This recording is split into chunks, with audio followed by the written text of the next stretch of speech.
Well, hello there, friends, and welcome to this webinar that is very near and dear to my heart. It's called From Burnout to Wellbeing. It's strategies that you need to stay strong right now. So, welcome to a new year, and I am very excited to deliver this content because I feel like, when I'm challenged to create content around a specific topic, it always encourages me to go a little bit deeper. So, today, for this webinar, I want you to buckle up. We've got 1 hour. It is action packed and strategy stacked. I promise you, you are going to walk away with so many great tips, tricks, tools, and nuggets to help you stay strong now. But before we begin, I just want to encourage you. Do you have water? Do you have something to drink? Are you in a comfortable space? Because this is going to be an hour packed of true learning. I never want to deliver content with just giving you ideas. I want you to be able to go out and implement the things that I teach you. So buckle up. It's going to be a fun ride for the next hour. But my first question to you is, do you need to be recharged? I'm guessing if you've shown up to a webinar called From Burnout to Wellbeing, you actually do need to be recharged. And you've heard the cliche analogy of when you see this on your phone, you know that you need to plug your phone into a resource. So in this webinar, I'm going to teach you lots of different resources, but I'm guessing that the resounding cry with everyone that is here would be, yes, I absolutely need to be recharged. And Beth, I am here so that you can show me what that actually does look like.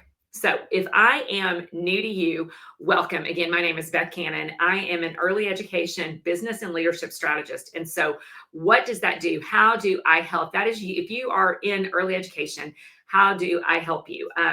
First thing is I do some strategic group coaching for owners and directors. We have a course called Learn to Lead coming up. We also do leadership retreats and team building intensives where I come into schools and I do leadership retreats for the administrative staff, and then we do team buildings for the entire team. And then, of course, I do conference and keynote speaking and webinars like this. Anytime that I can help my people, and if you're in early education, you are my people, I'm always excited to create content and deliver the things that will help you level up your life, level up your leadership, and truly live a better life. I've been in this industry for close to 30 years. Started out I was a school teacher prior to becoming a mom. And when I became a mom, I started a franchise of a company called Stretch and Grow. And we go into childcare centers, preschools, churches, and we do enrichment programs. So I have a really unique look into early education because I've been in so many of them. So I don't own my own school, but I've been in a lot of them. And I have worked with hundreds of thousands of early educators over the last many, many years. And so I know it and I get it. In fact, I have, like I said, I've spoken to over 100,000 early educators. I've done over 5,000 webinars and masterclasses, and I've worked with over 3,000 coaching clients, all in early education.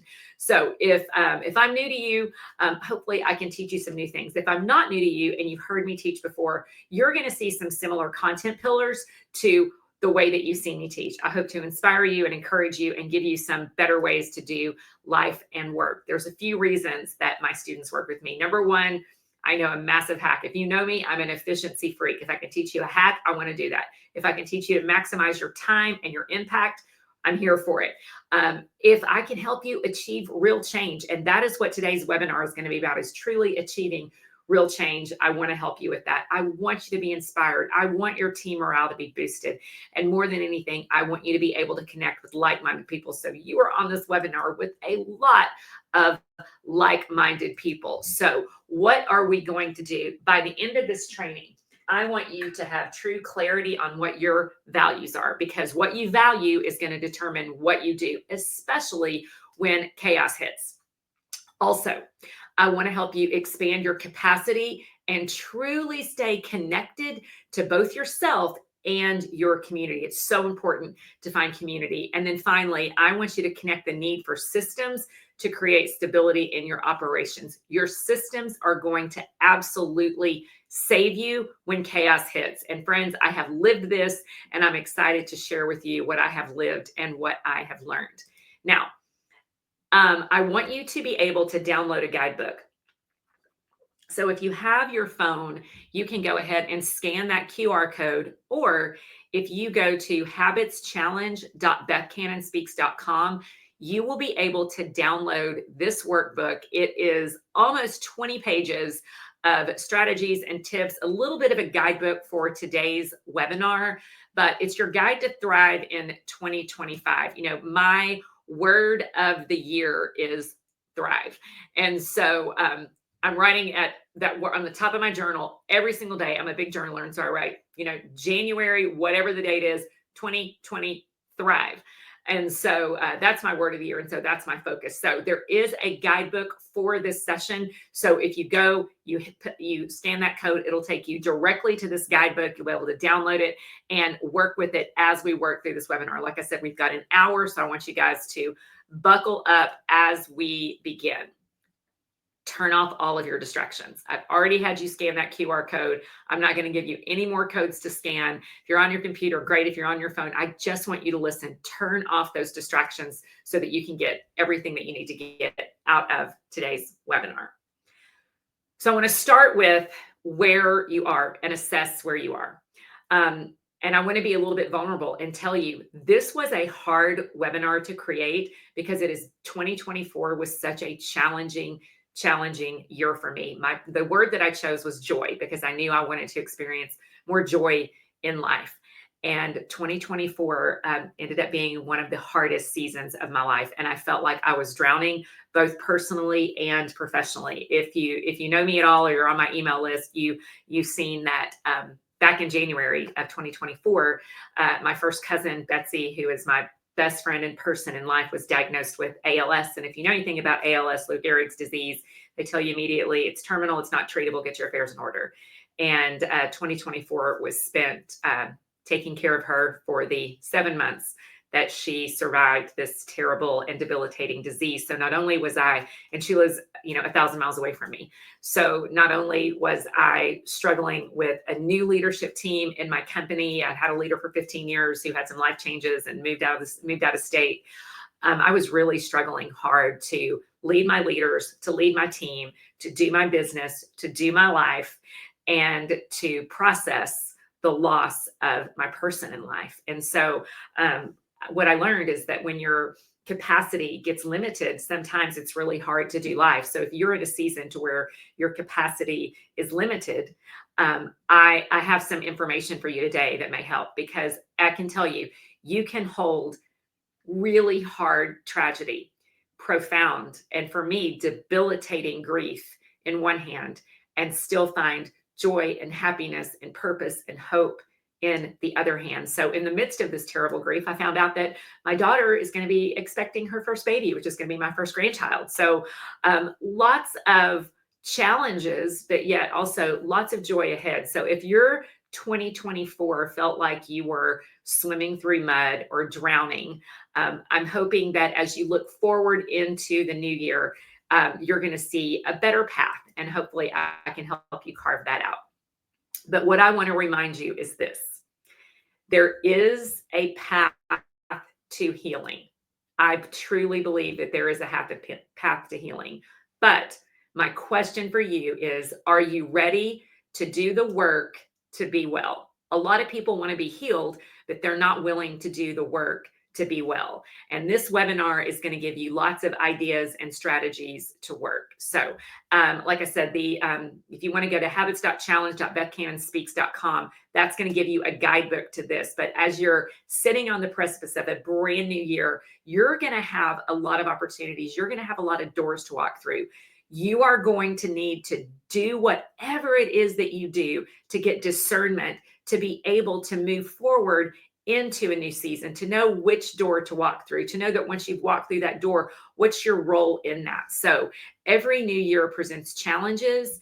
And so as you are presented with doors and are you presented with opportunity, I really want you to really pay attention to the tension and focus on your capacity. Because in ECE, my friends, these are some things that if you are a leader, these are just the things that you deal with on a daily basis. So in addition to payroll, schedules, call outs, supplies, paying bills, doing your billing, dealing with subsidies, all the marketing. You also have things to deal with like challenging child behaviors, challenging employee behaviors, challenging parent behaviors, and challenging compliance regulations. And nowhere in there does it talk to you about leadership, which is if you are a leader, that's a big part of your job. So your job is challenging. And that's why you're here, is to learn how to go from that burnout to well-being. We're going to, inside of that guidebook that I had you download at habits.challenge.bethcanonspeaks.com, there's actually a burnout quiz, which we're going to do together so you can kind of assess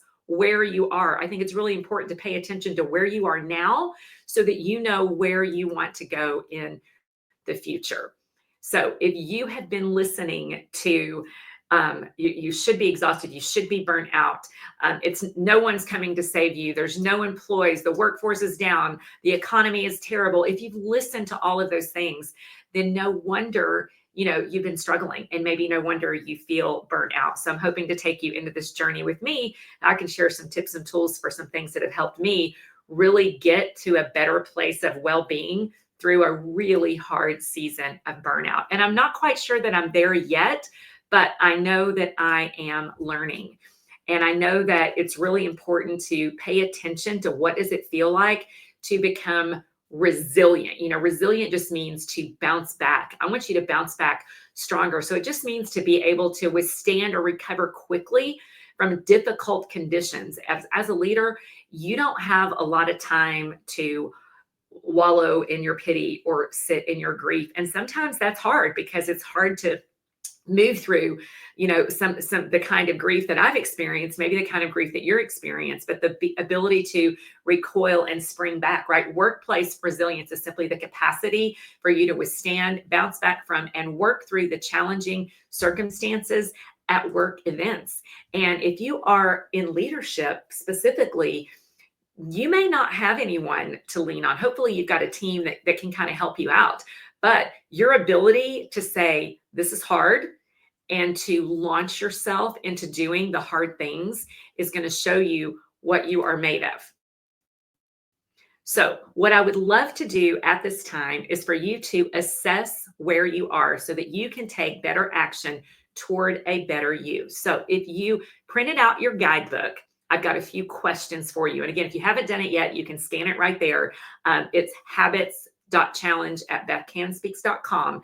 And you can pull that up and it can show you right away where you are. So what does that look at? I want you to rate your state. Before we get deep into this webinar, I want to know where you are right now. So the questions that it's going to ask you, and we don't have to do this, now during this time, but I want you to really ponder on that.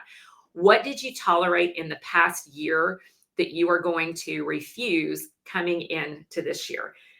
Now, I will tell you, I feel like I have just made a decision that felt almost like occupational suicide. I mentioned earlier that at the beginning of 2024, a leader that I had for a long time left our company. I quickly had to promote a couple of people who were working under her as her coordinators to directors very, very quickly, get them trained very, very quickly. And of course, if when you're training new leaders, they need your focus. And as I mentioned, my focus was in Tennessee. My heart was there. My physical body was there about once a month to help take care of her. But I also had a business to run. And we got it going. We did okay. And by the end of the year, it was very apparent that I put a Band-Aid, that leadership team was promoted really out of trauma. And it was kind of a Band-Aid. And one of those leaders is pregnant, decided to stay home with her baby. And I'm so excited for her. And then the other one, she just had some harmful weaknesses that we were not able to manage around. And so when someone is not in line with your vision and your values, particularly your company core values, it will not work. And I knew in my soul that I could not take into this year some things that I had tolerated, because I believe this. If you're taking notes, write this down. Your culture is a combination of what you create and what you tolerate. If you tolerate someone who is disrespectful to your team members, who's not a team player, who doesn't execute the work that they're asked to do, it makes it really, really challenging. And so what did you tolerate in the past year that you're going to refuse to take into this year? There's a line in life and in work that once we cross it, a lot of times we cannot come back from it. And so I want you to think about, are there people on your team who have crossed a line and you can't come back from that time? That the line of disrespect, going below the line. When you stay above the line simply means you see things, you solve things, you own things, you do things. That below the line thinking goes into blaming, shaming, playing head games, saying that's not my job, not taking responsibility, not taking ownership, being unkind to your coworkers. Those are things that cannot go into the new year with you. So I want you to decide now, what is it that you are not taking into a new year? Also, think about this. What's your current state? What are you doing well? On my team, we always have feedback loops, and there's two questions. Where do you glow and where do you need to grow? So I would ask you, in your current state, what are you doing well? Where are you glowing? What's your glow up look like? And what is your opportunity for growth? And then think about your ideal state. Who will you become when you make changes? Because you are not going to go from burnout to well-being without changing something. And I'm going to challenge you that it's more than likely in your daily habits. And what does your life look like when you release the things that no longer serve you and you make better choices? I mean, sometimes we just need to flip up our hands and say, I surrender what I cannot control. The thing that you can control is you, your habits, what you do, who you spend time with, what you consume your mind with. And so we're going to have a lot of strategies in this webinar today. So I hope you're ready to make some changes. John Maxwell says, you will never change your life unless you do change something you do daily. He says that the secret to success is found in your daily routine. So in your workbook, in your habitschallenge.bethcanspeaks.com, hopefully you've downloaded that by now, you are going to see where to assess yourself. And this is what that looks like, friends. So I want you to write down on that paper. And if you don't have it printed out, just write it down on any piece of paper. I want you to start with, what time do you wake up? So go ahead and write down, what time do you wake up? And I mean, like on a regular work day, what time do you wake up? And then I want you to leave some space and write, what time do you leave for work? And then leave a little bit more space between work and home. And then what time do you go to bed? So I just want you to kind of make that mental timeline on your paper. Now, what does that mean? Why did I ask you to do that? I want you to put a heart next to the space where you take care of your soul and your spirit. Like, where do you spend time getting anchored, whether it's reading, meditation, exercise, prayer, journaling? Where are you spending any kind of time in that timeline taking care of your heart? I do this a lot in my live team building and leadership retreats. And oftentimes people are like, I don't. I've had a practice for 30 years. I have a really, and now it just comes naturally to me. I used to really struggle with waking up early, and now I'm up, between 4 and 5 every morning. And I do my quiet time. And for me, it's praying, it's journaling, it's reading something uplifting, because I know that is what I need to get my soul anchored. It's a habit that I've had for a very long time. And I can tell you, I would be living a very different life if I did not have that personal practice in my life. So whatever it is for you, whether it's morning, midday, afternoon, whatever it looks like, aligned with your worldviews and your values, find something to where you really pay attention to what's going on in your soul. I'm going to talk to you shortly about your soul capacity. And then I want you to draw like a little stick figure on that timeline to where you take care of your body. And then you're like, oh my gosh, here you go, Beth. You're talking about health. I can't help not talk about health. Part of what I do, with our Stretch and Grow programs, we help get kids moving. I am passionate about people taking care of their physical bodies, because I truly believe when you move your body, you change your mind. And I will tell you, if I did not have good physical habits, I would be an absolute mess.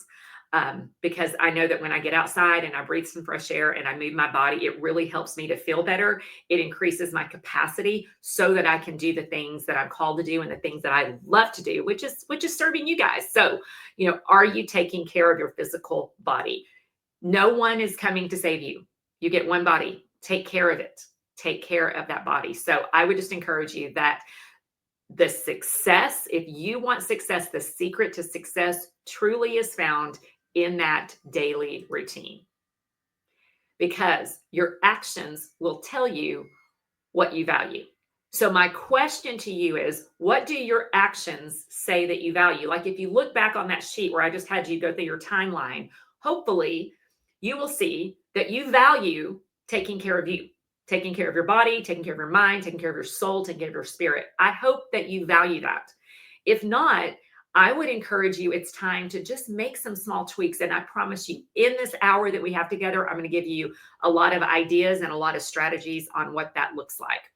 So, knowing your values at work is going to help you stay clear and avoid burnout. So, if you're taking notes, this is not in your Habits Challenge guidebook, but if you're taking notes, I want you to take note of these 3 Ps that I'm going to talk to you about. I normally don't super love a lot of text heavy slides, but I want you to maybe just whip out your phone and take a picture of this or screenshot it. When you're clear on your values, you align your work with what truly matters to you. And this sense of purpose fuels your motivation, helps you stay focused on your goals, and prevents burnout by reducing the disconnect between your work and your personal fulfillment. I want you to hear that. If your purpose, if there is a disconnect between who you are and what you do, I just believe you're the same person in work and outside of work. Okay. So make sure that you understand your purpose, the why you're doing what you do, to understand your vision for your life. Or if you work for a company, are you in line with the vision for that company? Okay. And then it's your prioritization. Your values are going to act as a filter for your decision making. So that's going to help you focus on what is important, what you say yes to, and what you say no to, and your ability to recognize the energy vampires in your life, right? So if you can prioritize your tasks and commitments that align with your values, that's going to help you overcome that overwhelm in your day to day. And then finally, perspective.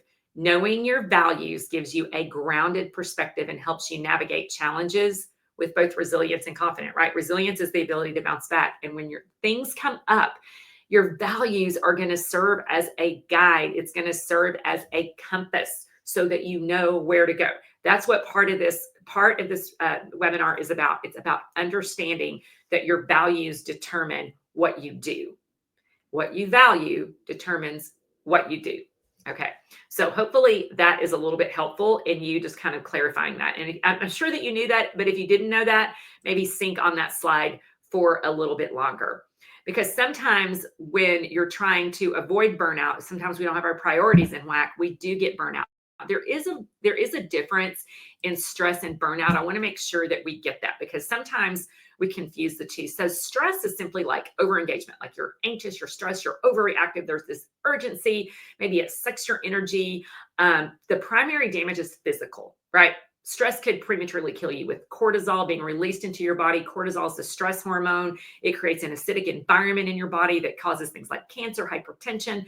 You want to avoid stress, but burnout, as we would say, I'm from Texas. This is where your give a dang gets busted, right? Burnout, you just disconnect. It's that emotional blunting. You have no motivation. You're detached. You're depressed. The primary emotion, your primary damage is emotional.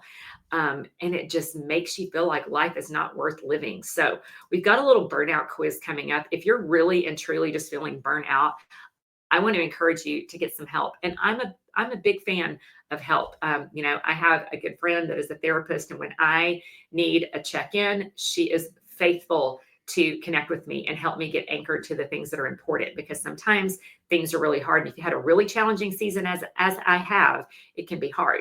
And if you're working in early education, guess what? Newsflash, I'm sure this is not news to you. The jobs with the highest rate of burnout: first responders, caregivers and teachers, and medical professions. First responders are dealing with life and death situations, I think about the wildfires that just happened in California. Imagine how hard that would have been. Those firefighters are facing blazing danger and there's no water. Like how stressful and how hard would that have to be to face that kind of devastation? And then medical professionals, they're saving lives. We're caring for lives, but yet all of these have in common that we care about people. So how do you measure burnout? Do you feel exhausted? Do you just feel disconnected and you just feel like, like a big loser, like there's just a lack of accomplishment? Sometimes it's hard to see progress when you're working in education. Sometimes it's really hard to see progress.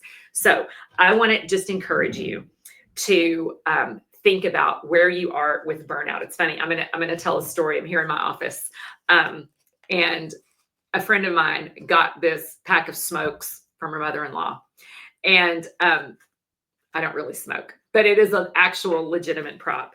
But I like to use this as a prop because looking back in my family of origin, I was raised in the 70s in the South, and lots of parents and grandparents did smoke cigarettes at the time. And my grandmother, I mean, that woman she could have a whole conversation with a cigarette, like hang it out of her mouth like this and never take it out of her mouth. And the ash would be so long. And if you would give you mashed potatoes and you did not know if there were ashes in your mashed potatoes or if that was pepper. But another game that we used to play, we would get her matches as kids and we would strike that match and we would hold it. And I was the youngest of all the grandkids and I'm super competitive. And so I didn't want to lose. So I would literally hold that match until my finger got burnt. And one time I even dropped it on the carpet and set the carpet on fire. But we do that. We're like my grandmother with that cigarette and that long ash. And and we never take a break from it. And she would, like I said, never take that cigarette out of her mouth the entire time. It would just burn down and the ash would fall everywhere. Sometimes that's you. You feel like your ash is on the ground. So take a look at those matches. Which one of those matches are you right now? So if you are experiencing burnout, we don't have a lot of time in this webinar for you to fully take this test, but there is a quiz sheet in your packet with these questions on it. And the questions kind of walk through what does it look like, are you experiencing burnout? So there's a quiz that you can take. You can rate yourself in each category 1 to 5. It's, I feel run down, drained. I have negative thoughts about my job. I'm harder and less sympathetic. I'm easily irritated. I feel misunderstood and unappreciated. I feel I've got no one to talk to. I feel that I'm achieving less than I should. I feel under an unpleasant level of pressure to succeed. I'm not getting what I want out of my job. I feel I'm in the wrong organization or even the wrong profession. I'm frustrated with parts of my job. I feel that organizational politics frustrates my ability to do a good job. I feel there's more work to do than I have the ability to do. I don't have time to do a lot of the things that are important to do a quality job. And I find that I do not have time to plan as much as I would like to. So when you're looking at those questions, I want you to, at some point, go back and answer those questions honestly. And, sometimes it changes in a season. And I'll tell you guys, I feel at this time really challenged to stay strong. And I know I've got to ask for help. I know I've got to find my support group. I know that I've got to leverage my team when I am in this season of feeling a lot of pressure to move forward. So if you're experiencing burnout, I'm going to give you some ways to get out of it, but it's good to acknowledge where you are now so that you can know where you're going forward, right? So we're halfway into this webinar. At this point, you should feel that you know where you are in your burnout scale. So if you take that quiz, you'll total it up, and there are some numbers at the bottom that kind of let you know like where you are in burnout. So no signs of burnout at all, a little sign of burnout, maybe you're careful, or if you've got 50 plus, that means you are at severe risk of burnout. And I've been there and it's not fun. But the good news is if you feel like you are anchored to your calling, there is a way out, but you've got to, I call it DSD, do something different. I mentioned that I have a friend who's a therapist, and any good therapist will talk to you about what they call the acceptance and commitment therapy. Drinking water helps. So what does that look like? It simply means this, that you accept what is happening in front of you and commit to making life-giving choices. There are things that happen that you cannot change. You cannot change all the people that you work with. You cannot change when a loved one is struggling mentally, physically, emotionally. Sometimes there are financial things that you can't change. There's a lot of things that you can't change, but sometimes You just have to accept what's happening in front of you and commit to making life-giving choices. My dad, sweet dad, he left for heaven about 18 years ago. He had esophageal cancer, and we were very close. And one of the things that he used to always say was, "It is what it is." Now, I've had people literally send me feedback, send me an email when I've talked about this in conferences and things. They're like, "I don't like when people say it is what it is. It's rude. It's disrespectful." And you get all that feedback. And maybe you feel that way. It was just something that my dad said. But let me tell you how it made me feel when he would say that. I would get irritated, like, "Oh my gosh, here we go again. It is what it is." It felt defeating and it felt demoralizing. But sometimes things are what they are. His cancer diagnosis was what it was.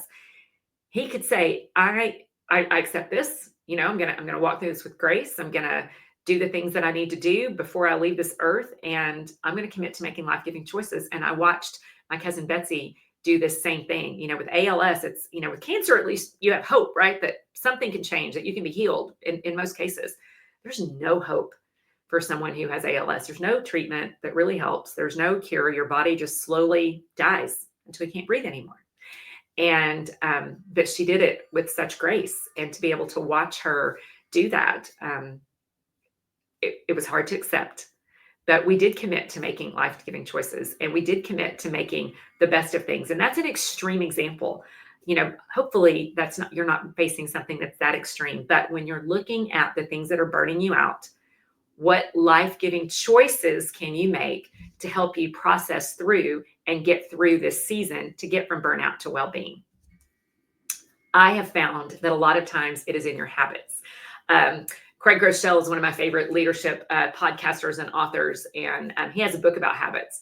And one of the quotes from that book says, "You do what you do because of what you think of you.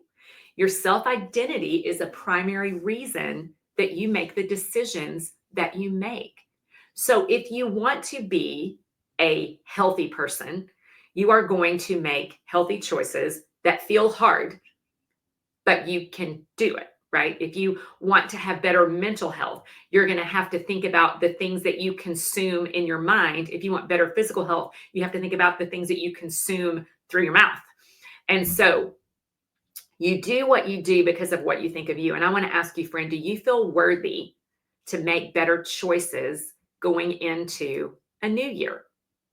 Another really great book that I love and a great author that I love. I'm like a book nerd, as you may know. I think leaders are readers. So if you're a book nerd like me, you have not read Atomic Habits. It's a few years old. It's a great book if you need to work on your habits. James Clear says every action that you take is a vote for the person that you wish to become. So who do you need to become in this year to leave behind the things that you said that you would leave behind? Because as chaos comes to your school, to your organization, how do you expand your capacity? And what does that even mean? Because if you would have told me at the end of 2023 what 2024 was going to look like, I would have tapped out. I would have not been able to handle it. I would have not to know the changes that would take place in my family, the organizational changes that would take place within my company, the growth trajectory that I would put myself on was off the charts. I don't know that I'm still recovered from it, but you're seeing me in the messy middle. And when I talk, because I speak on such a regular basis, sometimes people will get the scars. I never, ever, ever mind talking about my scars. Always happy to talk about my scars. Sometimes I can even talk about a scab, like a fresh wound, but it's like healing, and I've learned some lessons from it. My friends, this has been a year of open, gaping wounds, right? Open, gaping wounds. And I can tell you that my capacity is expanding. I can tell you there are times that I have been really, really tired. So do you have the capacity to expand your competency? Another great book. Here's another recommendation, Elevate Your Team by Robert Glazer.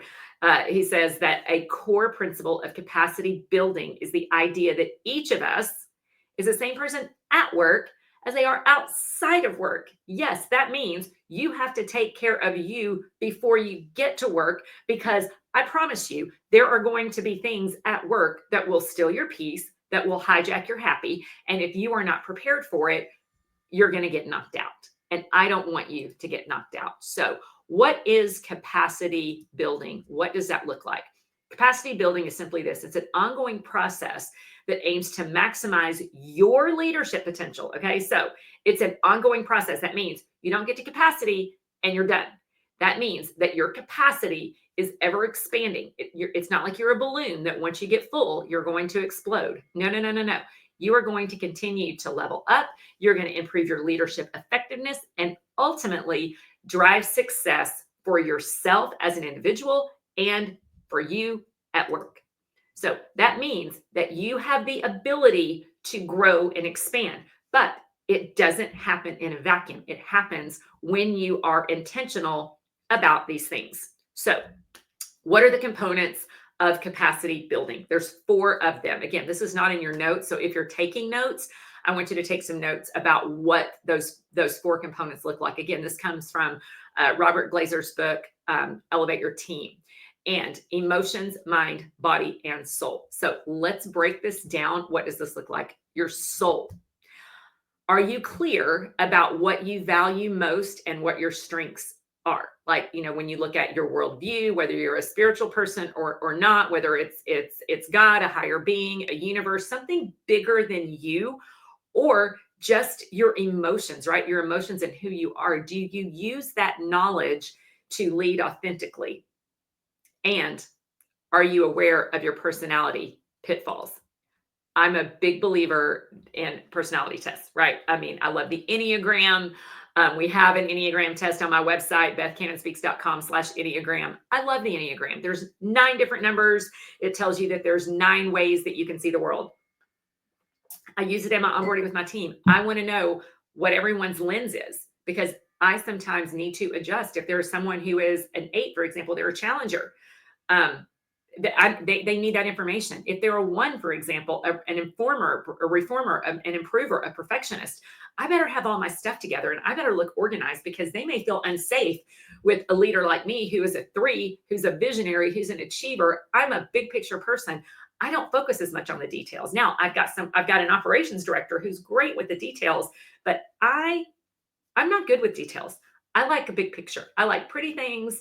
I don't care about the process. I want the outcome to be great. So, are you aware of your personality pitfalls? Are you aware of who you are when you go high? And are you aware of who you are when you go low? And when you get squeezed, does what's in your head and in your heart come out of your mouth? That's a big one.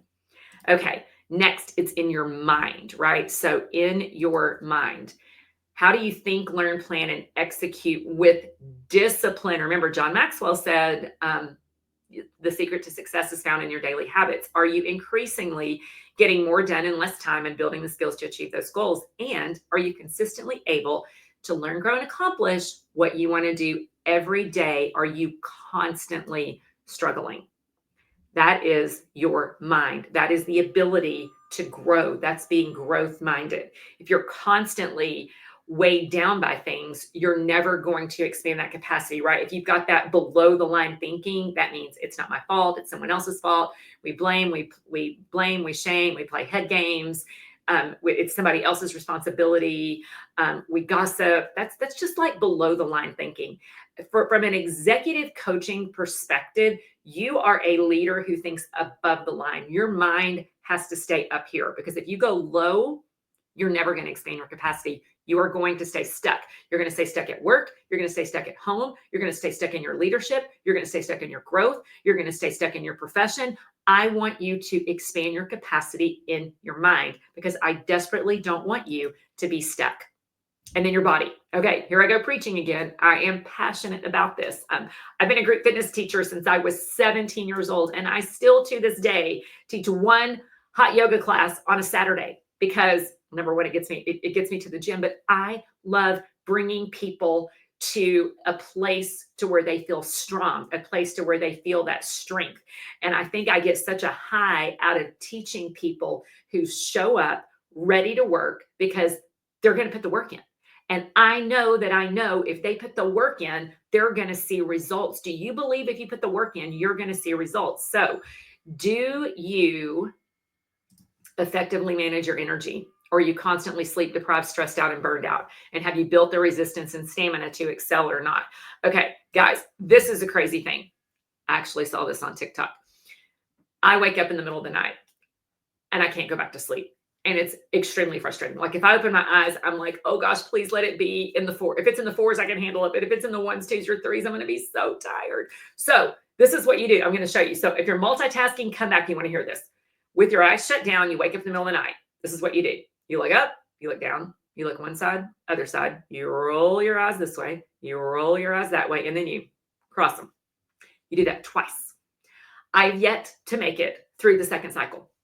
And I've been doing it for a few weeks now because I wake up every single night. And when I do that, it like resets your vagus nerve. So try that if you can't sleep, but take care of your body so that you can avoid burnout. And then in your emotions, your emotional capacity. Guys, this really, really matters. How do you react to challenging situations? What's your mindset and the quality of your relationships? Are you panicked by high stakes drama or setbacks? Or can you calmly navigate the challenges, learn from your failures, and rally the troops? I have had to do things in the last year that I absolutely did not want to do. I did not want to have to let go of one of my directors. Now, she disqualified herself. I will say that. If you've heard me speak before, no, I don't fire anybody. You probably don't fire anybody. They disqualify themselves. If you are clear on the expectations, it should be no surprise to anyone when you let them know, I am so sorry that you can't work here anymore because of XYZ. These were the rules. These were the expectations. These are our values. And once you cross that values line, you can't come back from it. And then, of course, losing someone that I love. I don't know that there will be many sadder days in my life than the day that I had to say goodbye to my person. And so hard to navigate those things. But again, as I said, you can hold profound sadness in one hand and still be able to function. Take some time for grief. Everybody grieves differently. But you've got to be able to manage your emotions and realize that once you do those hard things, you will have gained capacity and you can do them again. So true leaders increase their capacity at a rate that equals or exceeds the business growth rate. And that, my friends, is success. So I'm going to give you a little analogy for capacity. We've got about 15 minutes left. So again, this is not in your guidebook. This is just, you're going to take a piece of paper and write the letters capacity going down the side. Let's dive into what this looks like. The C, right? Okay. The C is going to stand for clarity. That's what clarity stands for. I believe this. If you confuse, you lose. If you confuse, you lose. If you confuse your customers, they don't know where you're selling. They don't know what you're talking about. They don't understand your brand. If you're confusing your employees, if you confuse, you lose. So the C stands for clarity. Then the A. The A stands for alignment. Alignment. Are you in alignment with your assignment? Alignment helps everyone understand how short-term efforts contribute to long-term success. So are you in alignment with your assignment? And is your team in alignment with their assignment? Do they understand what to know, think, and do at work? And then the P. P stands for performance. Performance. Your job is to turn your team's talent into performance. Okay, let me break that one down a little bit. Your job is to turn your team's talent into performance. You cannot put in someone what was not already there. As a leader, if you are leading people, your job is to draw out their God-given, their innate, their inherent talents, gifts, and ability. Your job is to unleash them. So you can't perform for people. You can't make people, let's say, for example, want to do math. I'm terrible at math. To this day, I've yet to use the quadratic equation. To this day, theories, numbers, letters, I've never had to use it to this day in my business. And I've been decently successful in all of my years. You can't make me want to do math. It's not in me. Find people who can work in their zone of genius, and you can turn that talent into performance. Now, I was luckily smart enough to marry somebody with an MBA and a degree in accounting. So I don't have to do the math. I have my husband who can, he's the CFO in our company. He can do that math. But your job for your team is to turn their talent into performance. So that's what the P stands for. And then the next A is accountability. Friends, 80% of CEOs, and interestingly enough, 80% of early childhood leaders say that holding people accountable is their biggest weakness. Hear my heart. Again, if you're multitasking, come back. Your aversion to accountability could be killing your culture. Your aversion to accountability could be killing your culture. So, what do? When someone is out of alignment in their performance, you have to have those talks. I call them frequent impromptu talks, right? You've got to make sure. It should be no surprise to someone if they're about to go on a performance improvement plan. It should be no surprise to someone when they've done something that's out of line if they were in alignment to begin with, okay? So above the line, below the line. Keep that line of thinking in mind. Accountability is so important. If someone is late to work, they're late to work, and you need to address it every single time. Hey, I noticed you were late today. Is everything okay? Or, hey, I have some ideas that may help us work better together. But first, I want to get your perspective. Are you aware that your shift starts at 8 o'clock? Yeah. So what that means is that I need you to be in your classroom at your desk where they're supposed to be at 8:00, not whipping in the parking lot with their coffee and their Starbucks saying there was, my mobile order wasn't ready. There was a line around the building, all of those things, right? There's never an excuse, but there's always a reason. But if you don't speak to things and hold people accountable, they pile up. So think about the things that you are excusing, the things that you're overlooking, the things that where you're like deciding, I don't want to play a game of who's the jerk. Am I the jerk for having to say something, or are they the jerk for being late for the 47th time, right? Hold people accountable, because accountability matters. And then the next C is culture. This is super important. Your culture is a combination of what you create and what you allow or what you tolerate. What are you tolerating? I talked about that at the beginning of the webinar. If you remember, I know it's been 47 minutes since we were there, but I want you to remember your culture is a combination of what you create and what you tolerate. What are you not taking in with you into the next season? And then the I is implementation. Are you a doer, or are you just a listener? Are you someone that just listens to these webinars are you watching the replay on 2.0, and are you listening? Or are you really learning? Learning without implementation is just unmet potential. So take these ideas that I'm giving you and be an implementer. The T is teachability. A fixed mindset will force you to fumble every ball thrown your way. I'm going to say that again. A fixed mindset will force you to fumble every ball that is thrown your way. Be teachable. You don't know everything. Wise people are humble. They lean in and they listen. The minute you would say, I would give myself an A+, quit. You're done, because you always have opportunity for growth. I've been doing my job close to 30 years, and every day I am surprised. But I want to learn. I want to learn. I want to do better. And then the Y finally is yield. Sometimes, like I said, you just have to say, whoo, I surrender what I cannot control.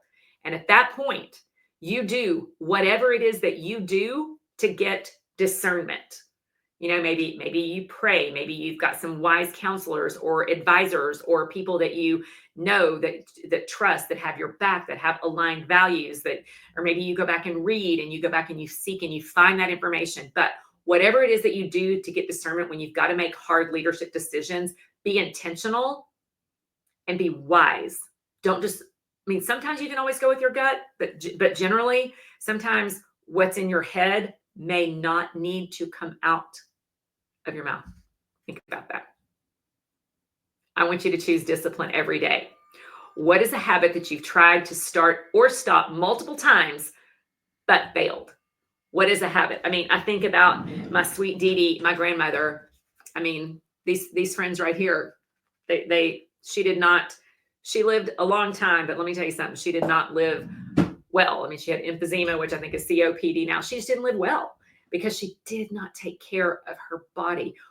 Sometimes it's the spiral in our mind. Sometimes it's the doom scrolling or the overeating or the drinking or the gossip or whatever those habits are that are keeping you from being your best. I want you to think about that. I'm going to give you a few challenges here that you can take into this next season. Number one is a physical health challenge.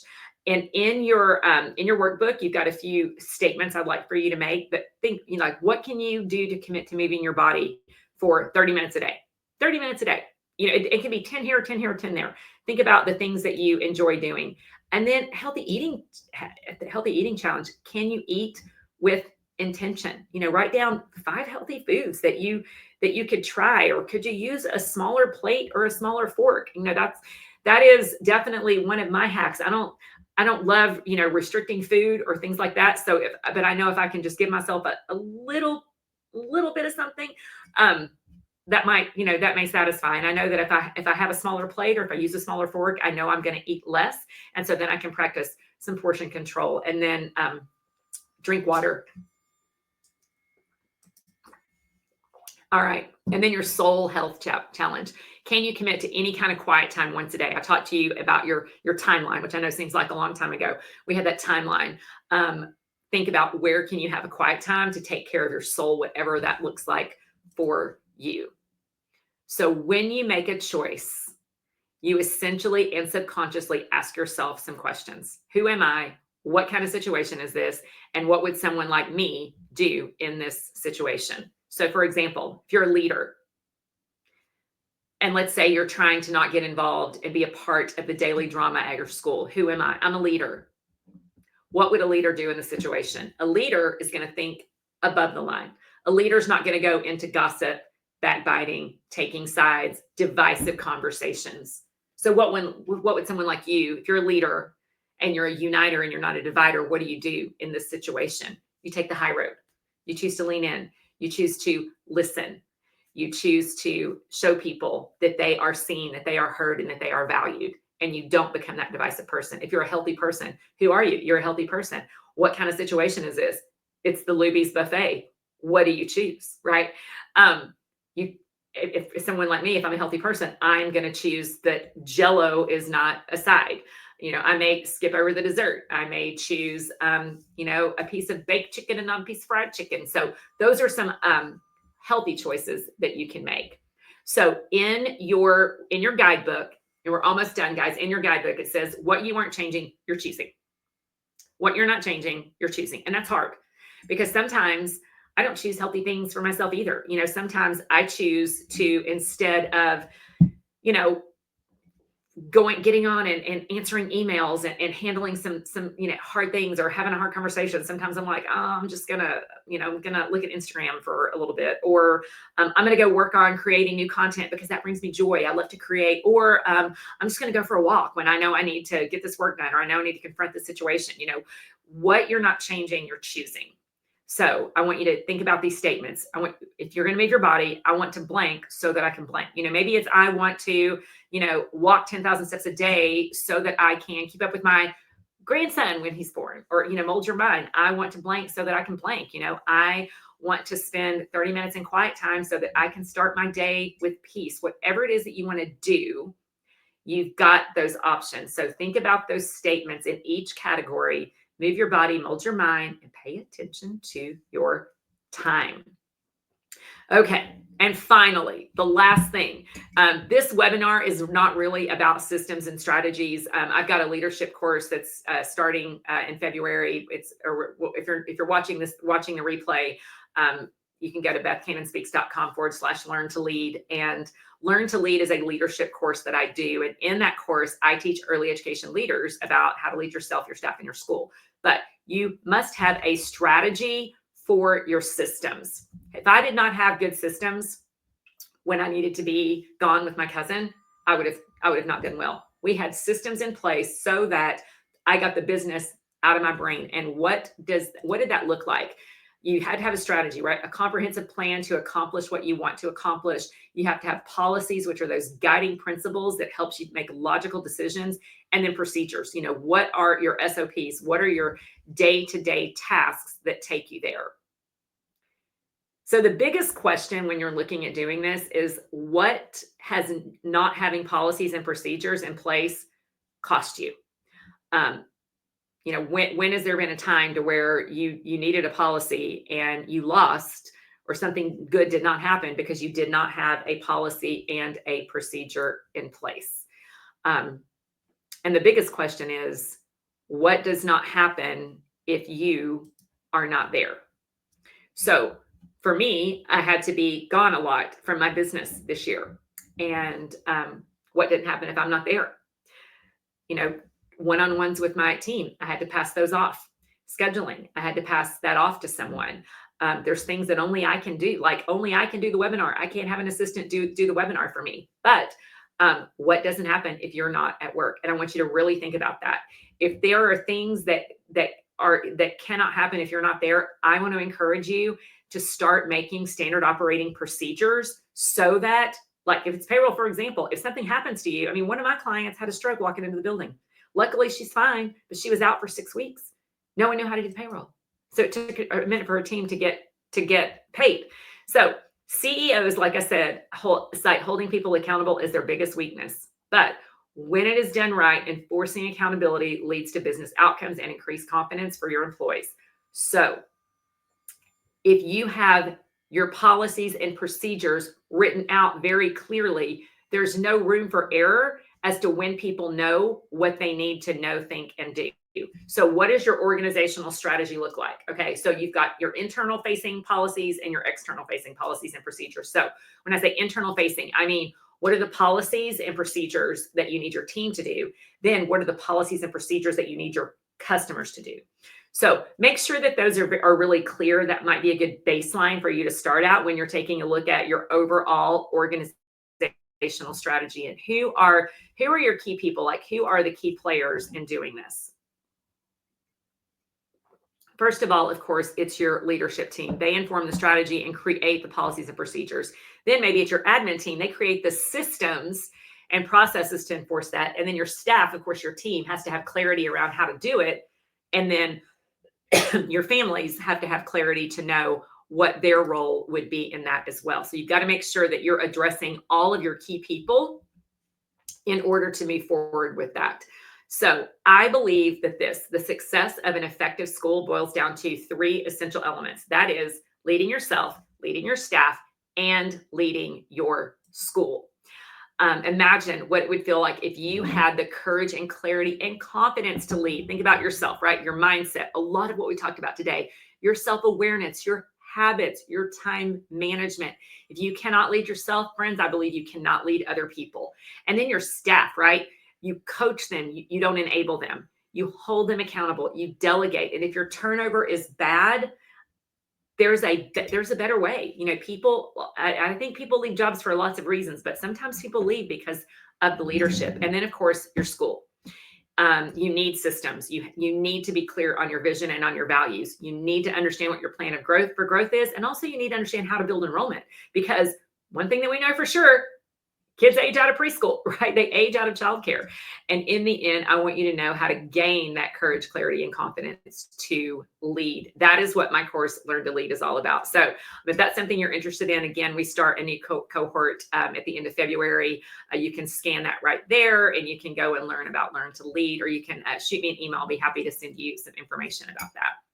So as we begin to wind down today, are you in alignment with your assignment?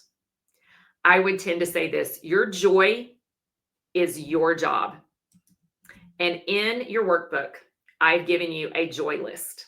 I've asked you to write down 15 things that bring you joy that do cost money, and 15 things that bring you joy that do not cost money. And here's the rule: you can't say people. You can't say my family. You need to say what you do with your family. Not just, oh, my kids bring me joy. What do you do with your kids that brings you joy? It took me almost a month to finish that list. So as you're walking into a new year, make sure that you finish your joy list and make sure that you choose to do those things that bring you joy. My friends, you write the story of your life, one decision at a time. I hope that you make it a good story. And again, you can find me at bethcannonspeaks.com. To get the content from this workshop, you can go to habitschallenge.bethcannonspeaks.com, and there's where you'll be able to find some more information about how to work with me. So thank you again for joining this webinar. It is always such a privilege to get to be here with you. Everyone, have a blessed day. I hope I see you soon.